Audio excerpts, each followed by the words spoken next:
Are you ready? Here we go. Não associamos, por exemplo, à depressão, não é? Sim, mas é Temos precisamente... a esquizofrenia. Sim, mas é curioso que a depressão é a principal indicação para a eletroconvulsivoterapia. Embora nós não associemos, é onde há mais evidência. Porquê? Porque é realmente extremamente eficaz.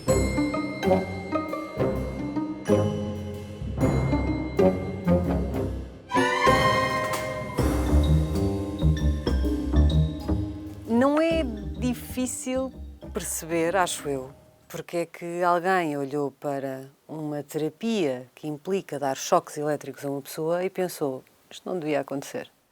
Pois, eu percebo que a pergunta seja colocada assim, mas eu acho que, se calhar, para nós percebermos porque é que esta terapia existe, devíamos ir às fundações, para perceber como é que ela surgiu.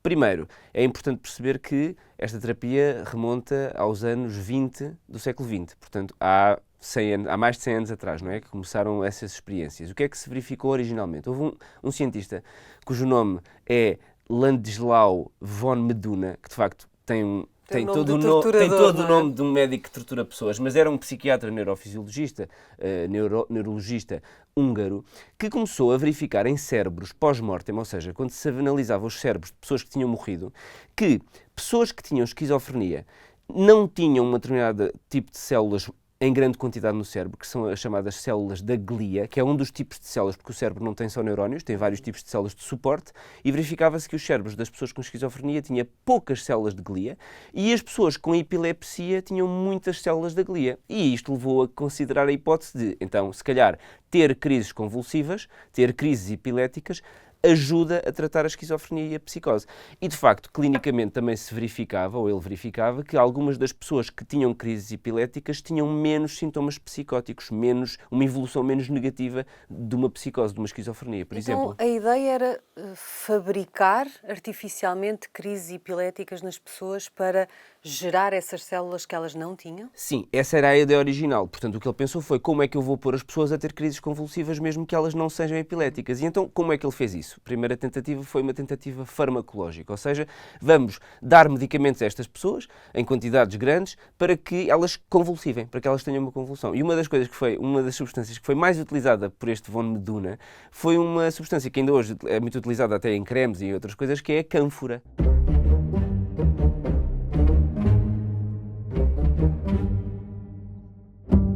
Portanto, o que é que ele fazia? Ele injetava doses altas de cânfora, que é derivada de uma planta, e doses altas de cânfora levava as pessoas a convulsivar. E rapidamente ele percebeu que, de facto, em alguns grupos de doentes, quando os doentes psicóticos convulsivavam, depois de ser administrada a cânfora, eles tinham uma melhoria da sua psicose. Portanto, aqui começou a haver esta relação e estas notícias espalharam-se pela Europa e pelo mundo.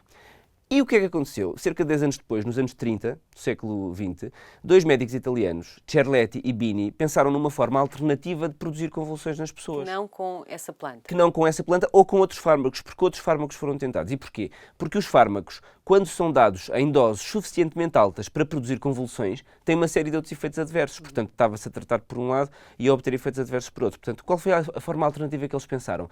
Induzir diretamente um estímulo elétrico no cérebro da pessoa, de forma a que esse cérebro convulsivasse. E foi assim que nasceu a eletroconvulsivoterapia. Designada depois daí em diante de várias formas diferentes, não é? Terapia por eletrochoques, eletroconvulsivoterapia ou, como nós utilizamos hoje em dia esta designação, ECT, que é uma sigla para eletroconvulsivoterapia.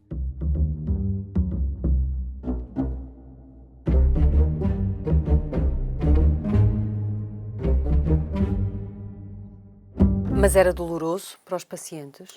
Essa pergunta é muito relevante porque, de facto, nós não podemos ignorar que hoje em dia, e no fundo para responder à sua pergunta inicial, há um bocado a imagem de que este tratamento é um tratamento quase de tortura ou de castigo. Isto também foi muito alimentado pelos mídias. Uma das principais referências culturais que faz um retrato da eletroconvulsivoterapia é o Voando sobre o Ninho de Cucos, em que a personagem do Jack Nicholson era um doente psiquiátrico internado e as cenas em que ele é submetido a eletrochoques são de uma grande violência. Ele está amarrado à cama, sofre dor, não tem anestesia, portanto o tratamento é retratado como um tratamento de tortura. E é importante perceber o seguinte, este filme é de 1975, mas retrata uma época que é de 1950. De facto, Nos anos em que este tratamento depois se expandiu grandemente e começou a ser muito utilizado, ele não era aquilo que é hoje em dia. E, de facto, embora em muitos casos não fosse utilizado para tortura, temos que reconhecer que a sua utilização nos anos 50, 70 foi levada longe demais e foi utilizada muitas vezes para controlar alguns comportamentos mais disruptivos ou mesmo como castigo. Não necessariamente como tortura, mas como castigo, o que é obviamente uma coisa errada e nem faz muito grande sentido, porque os efeitos biológicos do tratamento não se verificariam aí, em pessoas sem doença mental.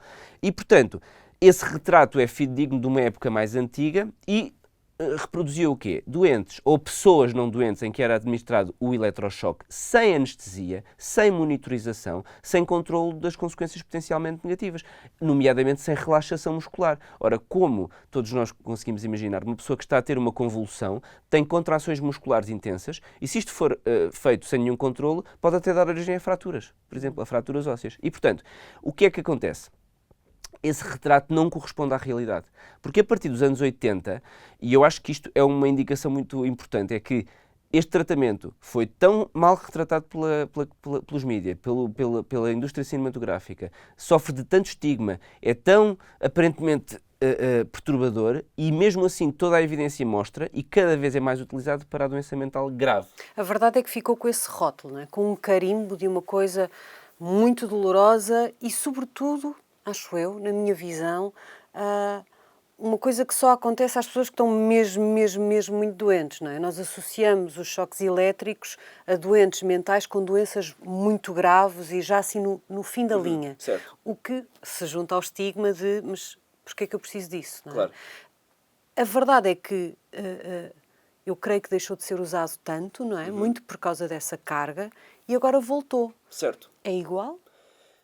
Ele não é igual na medida em que é feito em condições totalmente diferentes, embora o princípio pelo qual ele é utilizado e pelo qual ele é eficaz seja o mesmo. E agora perguntar a sério qual é esse princípio? Não sabemos bem, porque nós, na verdade, do ponto de vista científico, não sabemos exatamente porque é que o eletroconvulsivoterapia é eficaz. O facto é que é, e portanto eu vou responder de duas formas. Por um lado, em que situações é que este tratamento é utilizado? O tratamento de eletroconvulsivoterapia é neste momento utilizado e é altamente eficaz em uma grande panóplia de doenças mentais, nomeadamente depressão refratária ao tratamento. Ou seja, nós temos hoje em dia muitos fármacos para tratar a depressão, mas há ainda uma percentagem significativa de pessoas que têm uma depressão refratária, que não responde ao tratamento farmacológico. Nesses, uma percentagem superior a 50% tem uma resposta ótima com a eletroconvulsivoterapia. Por exemplo, ideação suicidária muito intensa e muito difícil de tratar com terapia farmacológica. Responde muito bem à eletroconvulsivoterapia.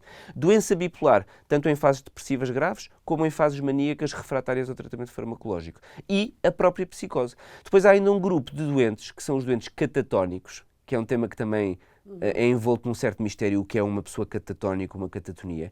Basicamente, a catatonia é um estado clínico que pode acontecer em várias doenças, tanto na doença bipolar, como na esquizofrenia, como numa depressão grave, e de facto é um marcador de gravidade aí, em que a pessoa tem alterações de estado de consciência, da motricidade, pode ficar extremamente agitado ou extremamente parado, com uma série de alterações motoras e cognitivas, que respondem muito bem a este tratamento Aquela também. imagem também cinematográfica de um doente num hospício, sentado numa cadeira a olhar no horizonte e sem reação, é isso? Isso é, de facto, o protótipo de um doente catatónico. Agora, o que é importante perceber é que existe tratamento também para a doença catatónica, ou seja, para qualquer doença que tenha sintomas catatónicos, e a eletroconvulsivoterapia é extremamente eficaz nesse tipo de doentes.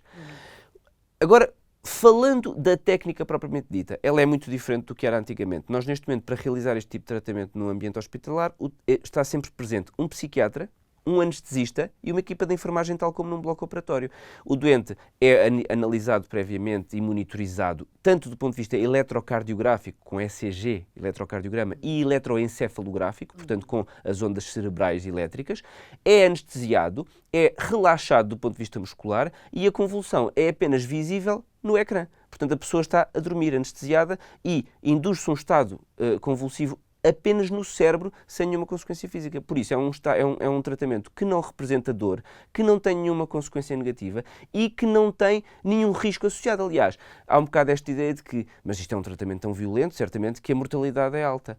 A taxa de mortalidade do tratamento com ECT é tão baixa, que é mais baixa do que a própria anestesia sem cirurgia. Ou seja, um doente ser anestesiado para uma cirurgia geral simples tem mais riscos do que fazer eletroconvulsivoterapia, para se ver o nível baixo de risco que este tratamento tem. Obrigada. Obrigado.